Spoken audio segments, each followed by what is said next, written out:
ప్రధాని నరేంద్ర మోదీని యువ క్రికెటర్ వైభవ్ సూర్యవంశీ కలిశారు. పాట్నా ఎయిర్పోర్ట్లో తల్లిదండ్రులతో కలిసి వైభవ్ సూర్యవంశీ మోదీని కలిశారు. చిన్న వయసులో రాజస్థాన్ రాయల్స్ తరఫున ఐపీఎల్లో ఆడిన వైభవ్ సూర్యవంశీ రికార్డులు సృష్టించాడు. దేశవ్యాప్తంగా సీనియర్ క్రికెట్ ప్రముఖుల నుంచి ప్రశంసలు అందాయి. తాజాగా ప్రధాని మోదీ కూడా భవిష్యత్తులో మరిన్ని విజయాలు సాధించాలని శుభాకాంక్షలు తెలిపారు.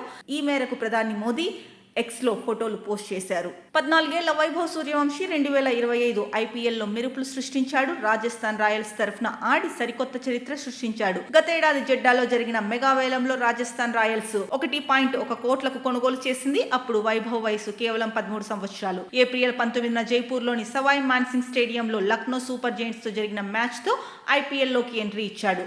శార్దుల్ ఠాకూర్ వేసిన మొదటి బంతికే 6 కొట్టి సూపర్ అనిపించుకున్నాడు. ఇక అప్పటి నుంచి వెనక్కి తిరిగి చూడలేదు. వరుసగా జరిగిన 7 మ్యాచ్ల్లో మెరుపులు సృష్టించాడు. 36 సగటుతో 252 పరుగులు, 206.55 స్ట్రైక్ రేట్ తో యశస్వి జైస్వాల్ తో బలమైన ఓపెనింగ్ భాగస్వామ్యాన్ని నెలకొల్పాడు. ఇక ఏప్రిల్ 28న జైపూర్ లో గుజరాత్ టైటాన్స్ లో జరిగిన మ్యాచ్ లో అద్భుతమైన బ్యాటింగ్ చేశాడు. టీ20 క్రికెట్ లో అర్ధ సెంచరీ చేసి అతి పిన్న వయస్కుడిగా రికార్డు నిలిపాడు. అంతేకాకుండా ఐపీఎల్ చరిత్రలో అత్యంత వేగవంతమైన సెంచరీ చేసి రికార్డు నెలకొల్పాడు. కేవలం 35 బంతుల్లోనే సెంచరీ పూర్తి చేశాడు. వైభవ్ ఆట తీరుతో రాజస్థాన్ రాయల్స్ 8 వికెట్ల తేడాతో ఘన విజయం సాధించడంలో కీలక మైలురాయిగా నిలిచాడు.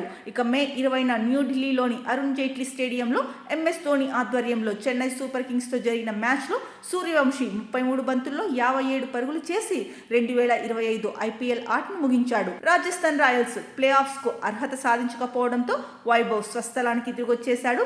సొంత రాష్ట్రంలో ఉన్న సూర్యవంశీ తన తల్లిదండ్రులతో కలిసి ప్రధాని మోదీని పాట్నా ఎయిర్పోర్ట్లో కలిశాడు. ఈ సందర్భంగా వైభవ్ ను మోదీ ప్రశంసించారు.